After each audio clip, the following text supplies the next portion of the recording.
চলো আবারও চলে আসলাম মা অন্নপূর্ণা রান্নাঘরে রান্না বান্না নিয়ে। তো সবাই কেমন আছে? আশা করি ভালো আছে, আমি অনেক ভালো আছি। তো চলো আজকে আমাদের কি রান্না হবে দেখিয়ে দিই।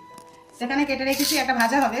এখানে কেটে রেখেছি গাজর, মুলো আর বিট। তো এটা ভেজে নেবো। আর হবে আমাদের মাংসটা কেটে পরিষ্কার করে রেখেছি। আর মাংসের জন্য এখানে আলু আর পেঁয়াজ কেটে রেখেছি। আর এখানে আমি সমস্ত মশলা বেটে নিয়েছি, আজকে আমি শিলপাটা বেটে নিয়েছি সব। তো এখানে আছে আদা, রসুন, জিরে, লঙ্কা, ধনে আর হলুদ আর পেঁয়াজ বাটা। তো চলো রান্নাটা করতে থাকি।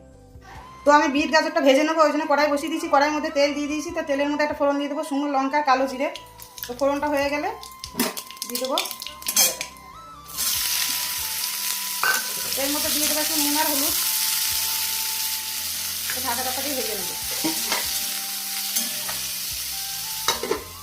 তো ভাজাটাকে নেড়ে দেবো, আবারও ঢাকা দিয়ে দেবো। চলো বন্ধু, আমার ভাজাটা হয়ে গেছে, বন্ধ করে দেবো, নামিয়ে নেবো। ওই ভাজা তেলের মধ্যে আরও একটু তেল দিয়ে দিয়েছি, মাংসের আলুগুলো ভেজে নেবো। তো তেল গরম হয়েছে, আলুগুলো দিয়ে দেবো। একটু নুন আর হলুদ দিয়ে দেবো, ঢাকা দিয়ে ভেজে নেবো আলুটা। আমার আলু ভাজা হয়ে গেছে, আলুগুলো তুলে নেবো। তো আলু ভাজা তেলের মধ্যে আর একটু তেল দিয়ে দিচ্ছি, দিয়ে দেবো ফোড়নের জন্য একটা তেজপাতা আর কটা গোটা জিরে, পেঁয়াজটা একটু লাল হবে। তো পেঁয়াজটা আমার ভাজা হয়ে গেছে। তো মাংসগুলো এবার দিয়ে দেবো, হালকা করে ভেজে নেবো। তো মাংসটা হালকা করে ভেজে নিয়েছি, এবার সমস্ত মশলা সব দিয়ে দেবো। মশলা দিয়ে কষিয়ে নেবো। টমেটো কুচনো দেবো, একটু নুন দেবো,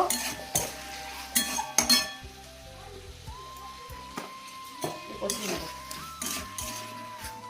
তো ঢাকা দিয়ে দেবো, ঢাকা দিয়ে কষিয়ে নেবো। তো মাংসটা আমার কষানো হয়ে গেছে। আমি মাঝে দুবার নেড়ে দিয়েছিলাম, তার মধ্যে আমি আলুটা মাংস দিয়ে দিয়েছিলাম। তো এবার দিয়ে দেবো জল দিয়ে ঢাকা দিয়ে দেবো।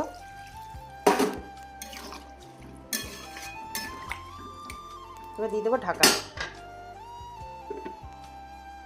দুবার দেখে নিয়েছিলাম। তো দিয়ে দেবো গরম মশলা। চলো গ্যাস বন্ধ করে দিই। আমার সব রান্না বান্না হয়ে গেছে। তো দেখে নাও, প্রথমেই আছে ভাত, তারপরে আছে স্যালাড, তারপরে ভাজাটা,